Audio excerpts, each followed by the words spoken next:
No início da década de 50, Getúlio nomeou uma comissão para dar parecer sobre a instalação da nova capital. O presidente Café Filho foi quem recebeu o resultado. A cidade, planejada com os mínimos detalhes, as tesourinhas, água, esgoto, o Lago Paranoá, seria chamada de Vera Cruz. Isso antes de JK e Lúcio Costa. Coroando a série sobre planejamento do DF, o reconhecimento e a revelação do precursor do planejamento da capital do Brasil. Marechal José Pessoa Cavalcante de Albuquerque, até agora esquecido pela história de Brasília.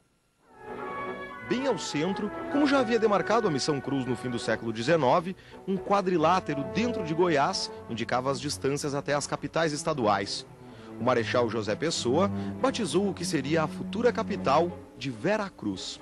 O Marechal José Pessoa é um dos tiradentes da história de Brasília. É uma dessas pessoas que, sem ele, talvez o processo tivesse sido cortado e postergado a um outro momento, porque ele desempenhou um período fundamental da implantação da nova capital e da perspectiva de realização efetiva, quero dizer, de tornar real.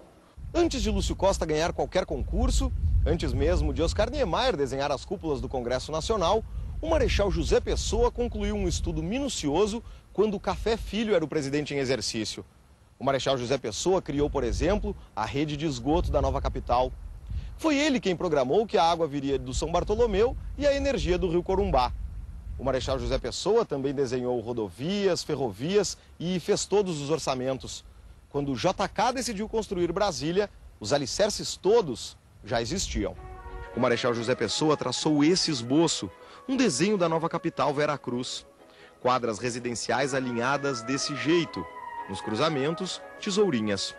No projeto, a cidade é cortada por uma grande via e acaba nessa bifurcação. Ao fundo, para emoldurar a nova capital, o Marechal pensou num lago.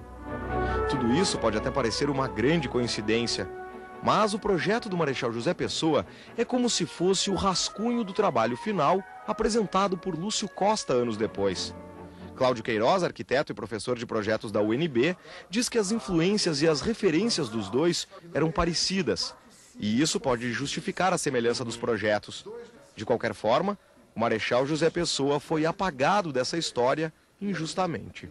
Se Brasília não tivesse sido já tombada como patrimônio cultural da humanidade, talvez a gente pudesse fazer o registro imaterial da história que antecede a realização dessa capital. O pioneiro Ernesto Silva participou disso tudo. Ele foi nomeado pelo Marechal Pessoa para ser secretário da comissão da nova capital. Juntos, eles vieram para cá em fevereiro de 1955. Foi a primeira visita ao local, onde depois Juscelino construiria Brasília. Ele era um administrador nato, um homem seríssimo, compreendeu? Respeitado nas Forças Armadas e na classe civil também. E ele prosseguiu ferozmente, pode dizer, porque ele era amante do trabalho. Em março de 1956, o Marechal José Pessoa apresentou sua renúncia ao presidente JK. Ele discordava da pressa em fazer uma cidade cujo planejamento ainda não estava concluído.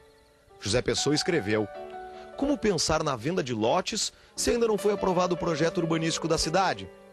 Brasília nem existia e José Pessoa já estava preocupado com o que se tornou um dos maiores problemas da capital do país, que ainda não foi solucionado. A ocupação urbana sem ordem, sem cuidados ambientais, sem planejamento e sem controle. Um talentoso e genial profeta, o Marechal José Pessoa, agora conhecido dos brasileiros.